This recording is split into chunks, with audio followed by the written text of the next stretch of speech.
one of the core concepts within the spirit of this age is if we are in fact entering a golden age, and what exactly is a golden age. So today, I'm going to be explaining exactly what a golden age is and how we are entering it. The concept of a golden age is twofold.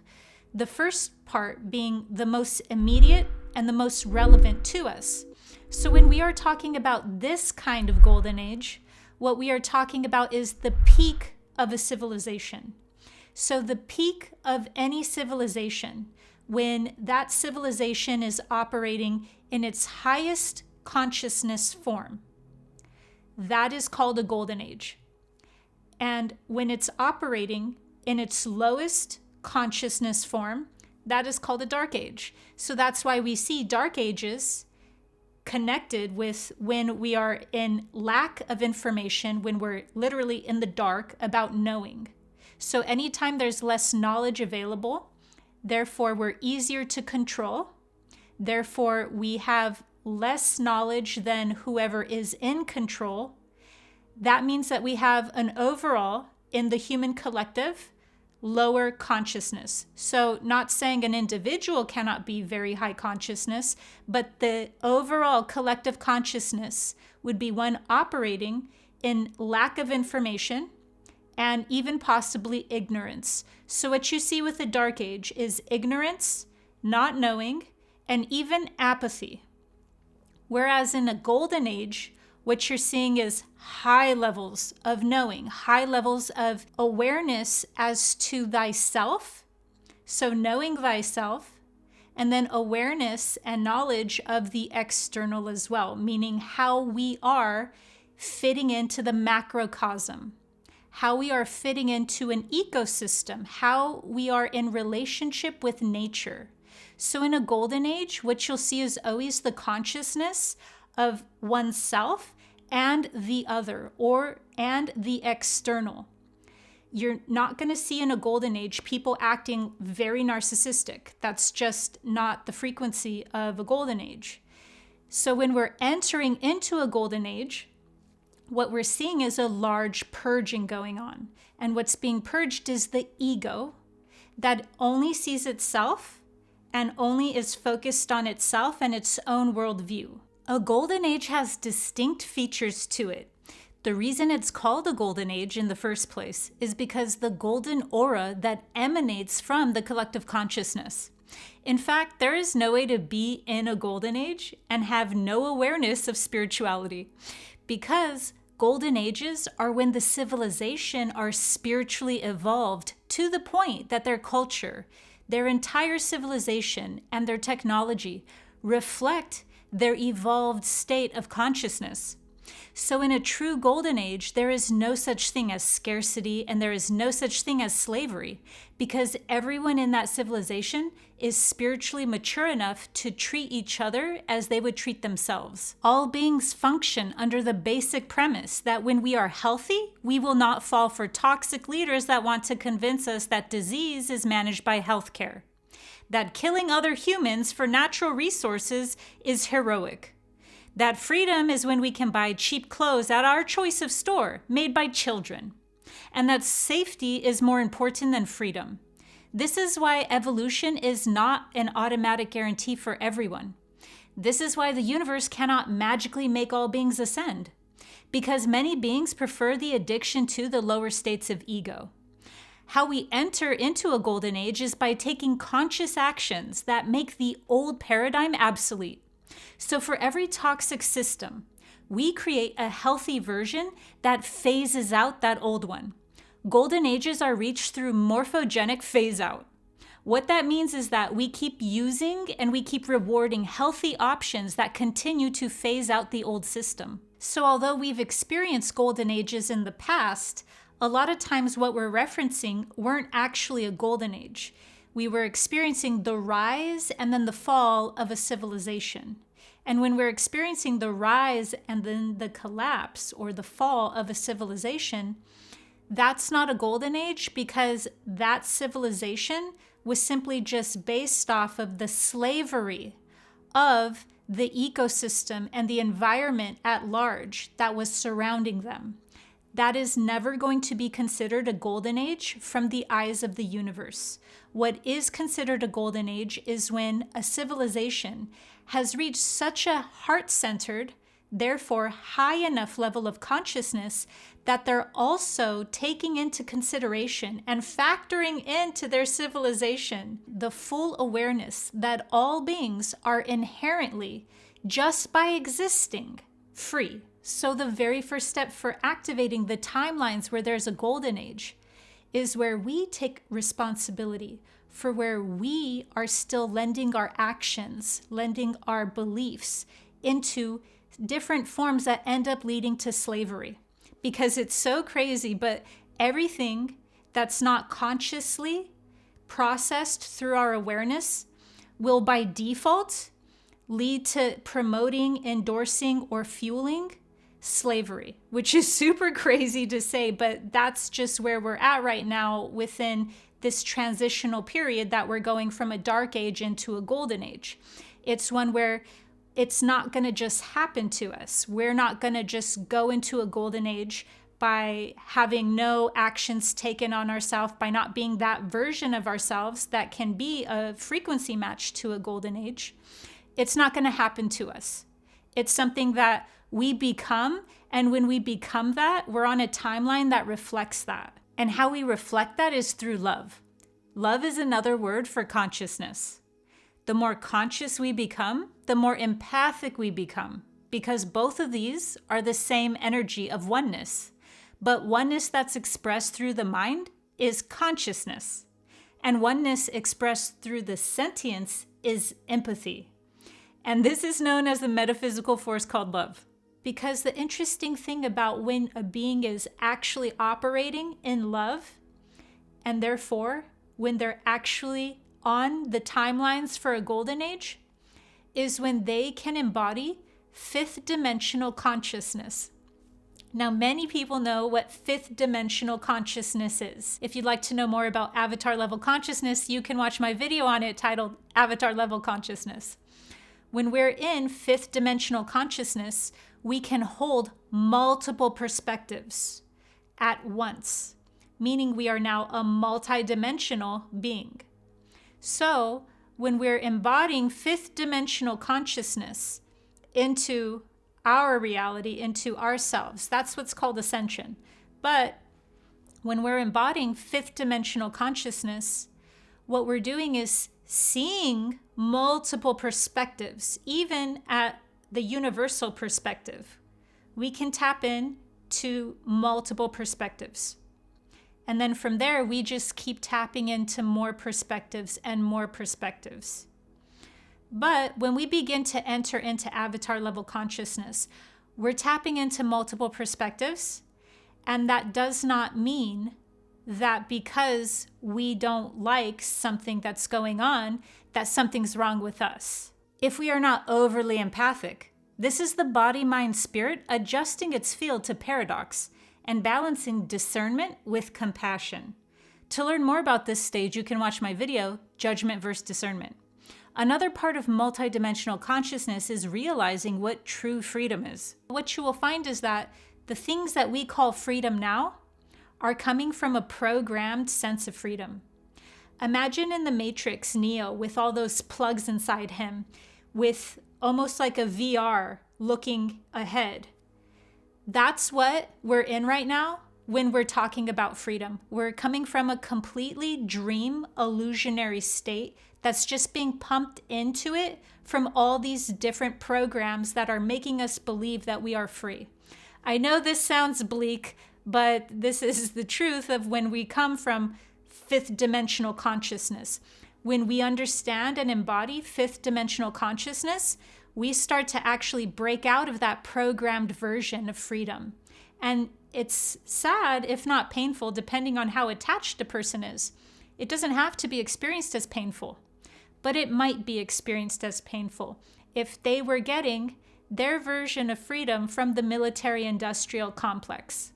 So if the military-industrial complex was pumping into them all of these versions of what freedom was, then yeah, it would take an enormously strong person to break out of that and it would probably cause a lot of pain to do so. So once we've raised our consciousness into fifth dimensional consciousness, how you will know that is you can see multiple perspectives. So when we can see multiple perspectives, that's operating from the heart center, because the heart center isn't singular. It's a multiplicity. The heart center can incorporate into it all of the lower and all of the higher. So the funny thing about operating from higher consciousness, people think that there's some sort of dichotomy, that higher means it's against the lower. No, because when you're operating from higher consciousness, or what we're calling fifth dimensional consciousness, you're actually operating from the heart. And what you will find is that the higher consciousness can always incorporate the lower within it. So it's only the lower consciousness that cannot incorporate the higher consciousness within it. That's why it's called lower consciousness. But once you start operating from higher consciousness, that doesn't mean that you have a spiritual ego. That's still coming from lower consciousness. Higher consciousness means the heart center. So if you want to look at it like fifth dimensional consciousness, that's fine. I'm not against the names that people have in this age. So fifth dimensional consciousness, higher consciousness, enlightenment, unity consciousness, what they all have in common is that they're the same thing. But what they all have in common is that they're coming from the heart center. The reason why this is so important is because this is the first step. And the conscious collective has already called forth and manifested the golden age. So now what we're doing is experiencing the different timelines to get there. But it has already been manifested. So the first step to get to what has already been created and already manifested by the conscious collective is to recognize where we have not expanded our perception enough into the collective in order to incorporate their freedom into our freedom. Because that's the number one program right now that the conscious collective is facing towards being able to continue into activating that golden age. That has already been manifested by the conscious collective. And then the second golden age is one where we're not even in the third dimensional physical body anymore, because our consciousness is so high vibratory that it's not even in the physical vehicle anymore. At that point, that is what's called the Satya Yuga, and it's what's called also a golden age. So that one is when we have shifted completely into a new density. So we've completely made the shift from third density or third dimension into fourth density, fourth dimension, and then into fifth density, fifth dimension. So when people are talking about that golden age, that's one where it's not even experienced in this dimension. So that's when the physical vehicle is no longer physical, but it's a light body. And we're operating now inside a far more malleable realm. Malleable meaning that it's not physical the way that things are concrete and physical here. It's things that can manifest almost instantly. It's where we can bilocate. It's where telepathy is the norm. So all of these higher psychic powers are what's completely normal because it's operating from the light body. And when you're operating from the fifth density or fifth dimensional light body, in the fifth density, there's far more awareness that we are one and that we are the light. And so from there, there's like no barrier of separation between us and our higher self, or us and source. And because of that, that's not at all what we would be experiencing here when it has to do with the golden age, simply because that is one that's far less dense. So once again, when it comes to the golden age that we're moving into, it's one where we're still in the third dimension. One could say actually that we're in the fourth dimension, but I don't want to complicate matters further. So let's just say that for this golden age, we're in the third dimension or the third density. And so there's still going to be physicality, but we're operating from that higher consciousness awareness. So what we are describing when we're talking about a true golden age, and not just the peak and fall of a civilization, is when there is enough of the human collective that is operating from spiritual sovereignty. And the reason why that's so important to be operating from spiritual sovereignty is because when you're operating truly from spiritual sovereignty, that means that you are abiding by and you are recognizing what natural law is. So I have 2 videos on natural law if you'd like to go watch them to understand better what natural law is. And what these are talking about is when we understand that other beings are free just like us, and we're all operating under the golden rule. The golden rule is do unto others as you would have done unto yourself, which is the most basic knowledge that's embedded in all sacred thought, in all traditions of spiritual systems. That's what's at the core, that's embedded there. And so if we don't have this basic understanding that all beings are free, and that to inflict our will or to impose our will onto another's will is called coercion, then we can't operate in a golden age. So that's the most basic thing that needs to be understood and embodied. It's that all beings are free. And so if we still are overpowering another person's will through AKA slavery, then the universe comes in and gives us stronger and more amplified reflections of our own cognitive dissonance. So when it comes to the golden age, we have to meet it halfway. We don't have to do all of the work, but we have to do our part. We have to meet it halfway, and then it helps us. The universe comes in and helps us with giving us the supportive energies, with giving us those opportunities needed in order to align with those timelines. It gives us all of the raw materials that we need, but we have to meet it halfway. And how we do that is by understanding that 1, we are sovereign beings.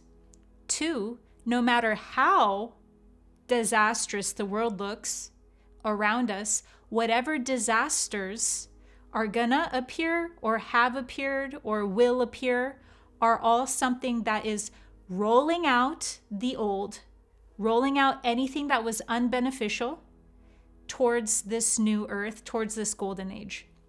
So that anything that we see that is disastrous must just be the universe meeting us halfway, and it can only be for our highest and most beneficial good. We would just have to accept that massive shifts need to take place. And the crazy paradoxical thing about that is that once we accept that massive shifts would need to come in order for a true golden age to be here. The crazy thing about that is that we experience timelines where there's less of these tower chaos devastating moments. That does not mean that there will be none. That just means that, lo and behold, the more that we understand how much our society, how much infrastructure would truly need to be shifted to reflect sovereignty, the universe grants us grace, and we start having timelines manifested where we don't need to experience such strong and severe attachments to the old paradigm. I hope this has multiplied your perception. Make sure to subscribe to my channel for higher dimensional guidance through spiritual awakening. See you next time.